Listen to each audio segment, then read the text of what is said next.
Alright, hello everyone. Today I'm going to be doing a video once again on Apex.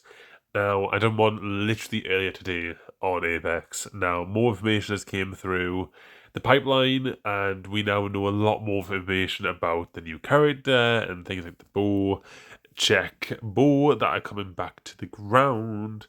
So, I'm very excited for a lot of this stuff. But let's focus on Sparrow first. So, obviously, the character's abilities have now been released to the public.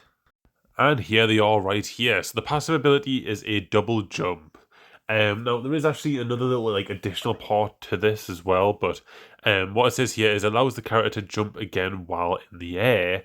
Jumping while climbing will launch Sparrow up the wall. So that's actually in addition to the double jump. So what you can essentially do is you can start climbing, and then as you climb, you essentially get a little bit of a boost, and then after you're done climbing, you can then, as you fall off the wall, double jump to then launch yourself higher up the wall, and then essentially repeat the process to and you can climb quite high using that process. And essentially the third part of that passive is that Sparrow can carry extra arrows and explosive arrows for the Bocek. Now, that brings into question what the hell's happening with the Bocek, but we'll get to that a little bit later. I am a little bit concerned about the Bocek, but I will get to that. Then we have the tactical, which is the tracker dart. I've been wanting this, an ability like this to come to the game for a while, and it doesn't look too OP. Well, it might be in a different way, but to me, it doesn't look OP in the sense that just one tracker dart alone will be incredible.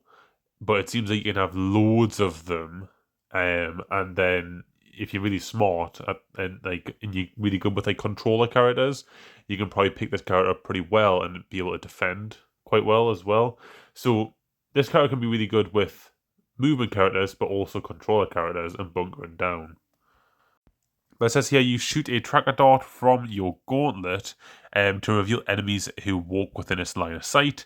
These darts can also activate survey beacons from a distance, which I think is a really cool little additional mechanic that you can use the dart for, because it is a very I think the cooldown is about 35 seconds, but you have multiple darts. So if you do want to risk shooting the survey beacon to just save a little bit of time, that's the fastest way to potentially do it, because obviously Crypto has his whole drone that you can go into and then go to the survey beacon, and then you can essentially activate that way, which is a little bit faster than just going towards the survey beacon.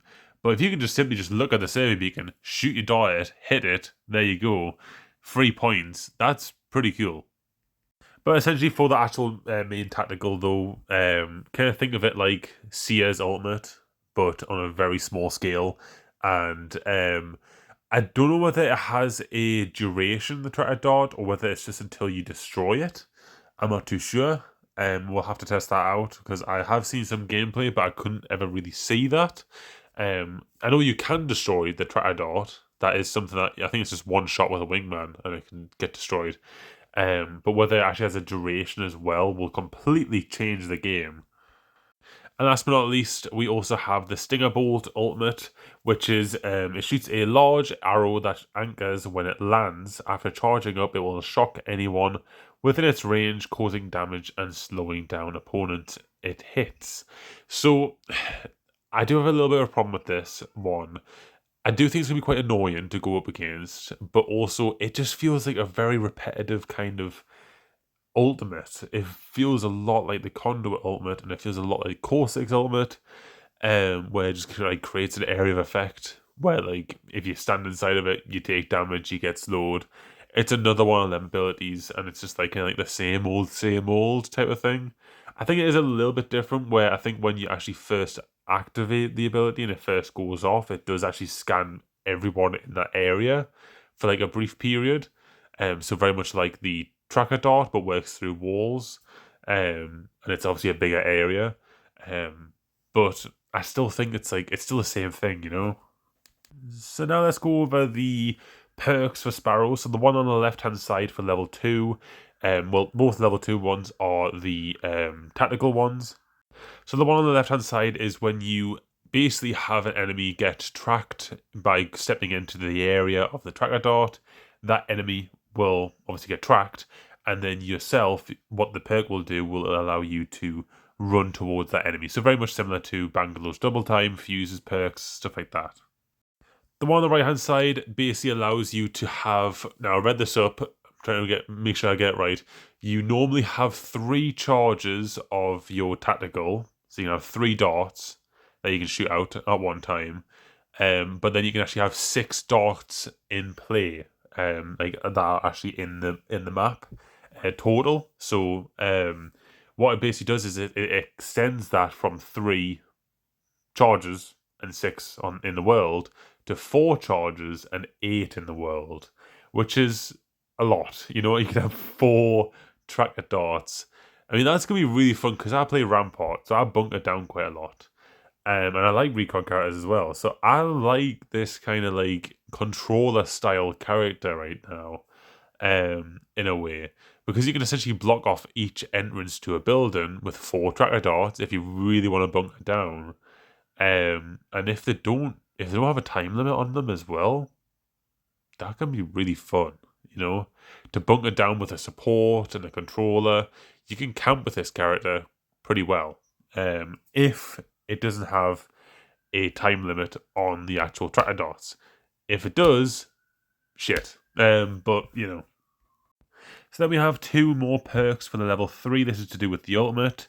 So the one on the left-hand side is like essentially lifesteal for this character.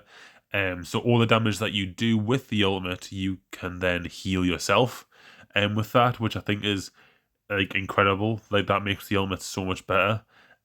Also as well, kind of going back to that point of like it's all the kind of same ultimates. I still feel like that, obviously, but from what it looks like, it does feel like a little bit of an EMP kind of area, like Crypto's EMP.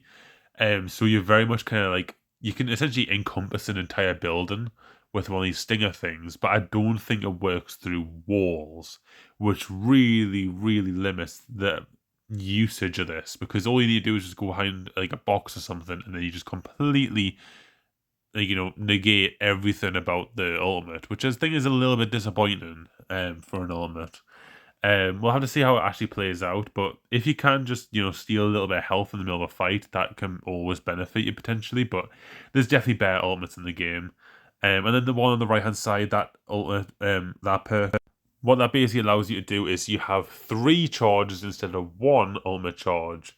But instead of having 1 big area, you have 3 smaller areas. Now, I think that's a lot better because, in my opinion, from what I've seen, if all you have to do is just get behind a box and you just completely negate the ultimate, like I was said before, it's better to have 3 charges going into a fight where you can use the ultimate multiple times in different areas and different positions.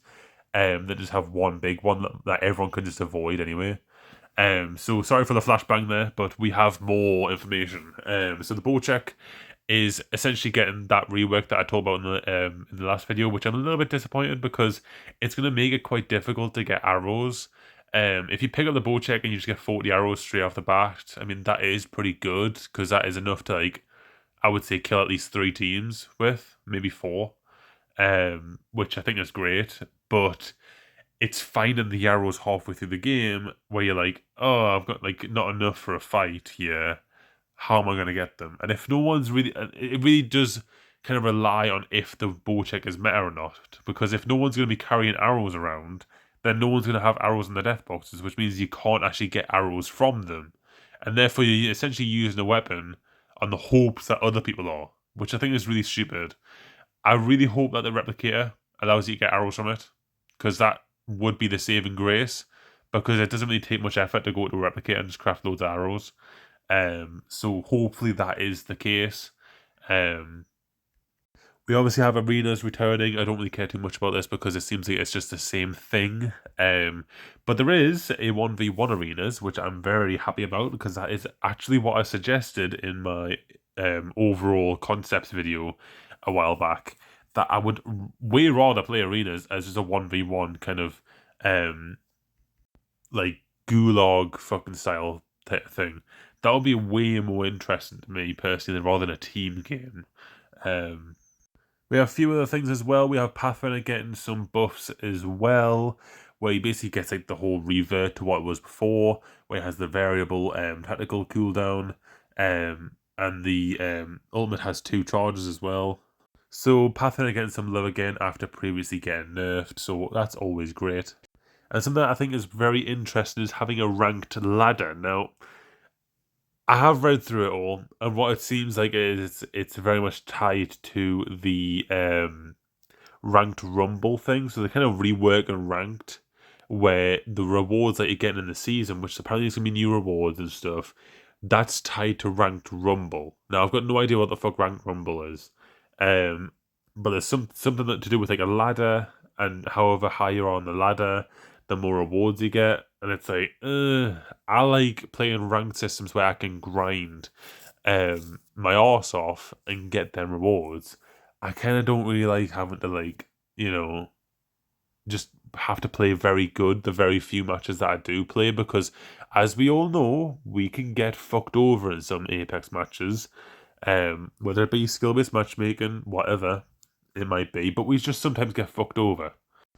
And so it does kind of scare me a little bit that it might be tied to ranked rumble where it's only a select amount of games that you have, and then that decides your entire fate on how many rewards you get for the entire season, including the ranked rewards that you would normally get. So that is quite worrying. Hopefully it isn't that. Because for me personally, I like this season, and I wouldn't want something like that to kind of deviate me to just not want to play the game, because ranked is a big thing for me. But yeah, please let me know what you guys think, because this is obviously all the information that's came out right now, and yeah, I'll see you guys next one.